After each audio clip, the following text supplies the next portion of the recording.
欢迎来到巴巴娱乐呀频道，请订阅频道，所以大家不要错过当天最热门的新闻。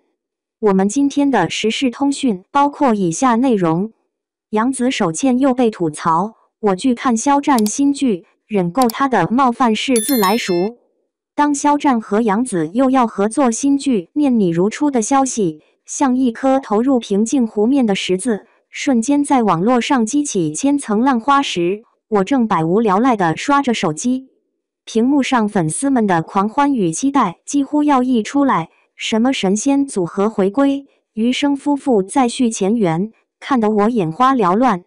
可说实话，我心里却咯噔一下，泛起的不是涟漪，而是某种难以言说的逆反。这感觉就像你满心欢喜地打开一盒巧克力，结果发现每一颗都是你最不喜欢的酒心味儿。没错，对杨紫，我就是提不起兴趣，甚至可以说是有些反感。这种情绪并非空穴来风，也不是一天两天了，它像一根细细的刺，在每次看到它出现在屏幕上时，就扎一下。这事儿的从挺久以前说起，我这人看剧、看综艺，图的就是个放松和愉悦。对演员嘛，业务能力是基础，但人品和在公共场合的分寸感，在我这儿占的比重更大。娱乐圈里，让我直接拉黑的艺人不多，赵薇算一个，另一个就是杨紫。当然，我知道这年头你说不喜欢哪个顶流，简直就像在狂热的演唱会现场大喊这歌真难听，不被围攻才怪。果不其然，上一次我只不过在自己的社交账号上随口提了一句对杨紫无感，评论区立马就炸了锅，各种污言秽语、人身攻击像是约好了一样，组团前来报道，那阵仗仿佛我犯了什么滔天大罪。我当时就纳闷了，表达个人喜好而已，怎么就戳了马蜂窝？没办法，惹不起我还躲不起吗？于是我学会了熟练运用举报、拉黑一条龙服务，眼不见心不烦。但这次看着《念你如初》这个剧名，再看看下面粉丝们近乎失控的期待，我心里那根刺又开始隐隐作痛。我寻思着，不行，这次我得把话说明白了。我反感的从来不是杨紫的演技，说句公道话，童星出身的她，在同龄小花里，业务能力确实能打，哭戏感染力也强。我看不惯的是她在镜头前那种似乎永远长不大的顽童姿态，或者说是一种缺乏边界感的自来熟。知乎上有个匿名网友的评论我印象特别深，他说杨紫的综艺感是一种建立在冒犯他人基础上的搞笑。这话简直说到了我心坎里。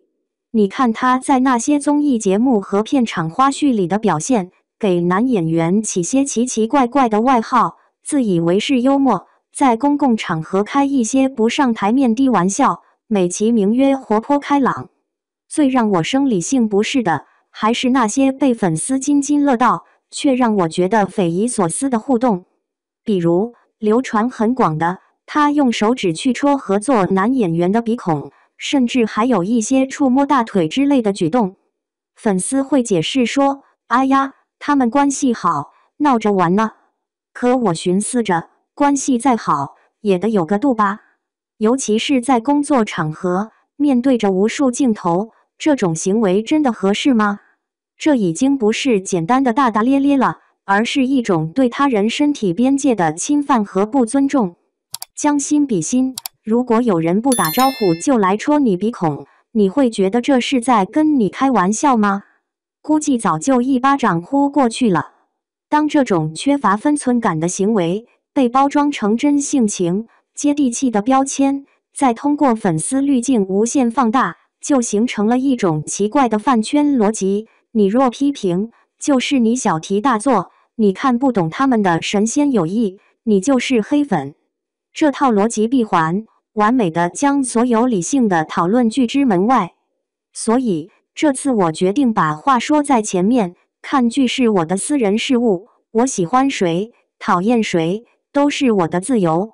你们喜欢你们的，我讨厌我的，咱们井水不犯河水。如果非要来我这儿找不痛快，那对不起，我的举报件和黑名单随时恭候。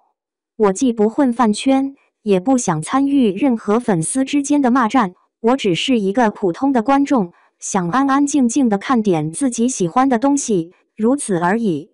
肖战是个好演员，我很欣赏他在《陈情令》和《梦中的那片海》里的表现，阳光、努力，对角色有自己的理解。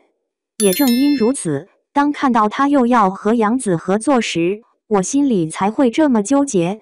一方面，我期待看到肖战的新作品；另一方面，一想到可能又要忍受那些让人皱眉的花絮互动，就觉得如鲠在喉。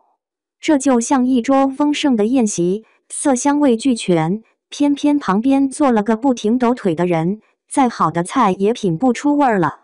或许这就是所谓的一颗老鼠屎坏了一锅粥吧。说到底，明星作为公众人物，其一言一行都会被放大检视。业务能力固然重要，但艺德和个人修养同样是评价一个艺人是否值得喜爱的标准。你可以活泼，可以幽默，但这一切都应该建立在尊重他人的基础上。边界感，这个在现代社会越来越被强调的词，在某些艺人身上似乎成了一个稀缺品。当没心没肺被曲解为天真烂漫，当冒犯被包装成关系好，这不仅是对观众智商的侮辱，也是对整个行业风气的一种破坏。所以，你说念你如初这部剧，我到底是看还是不看呢？这可真是个让人头疼的问题。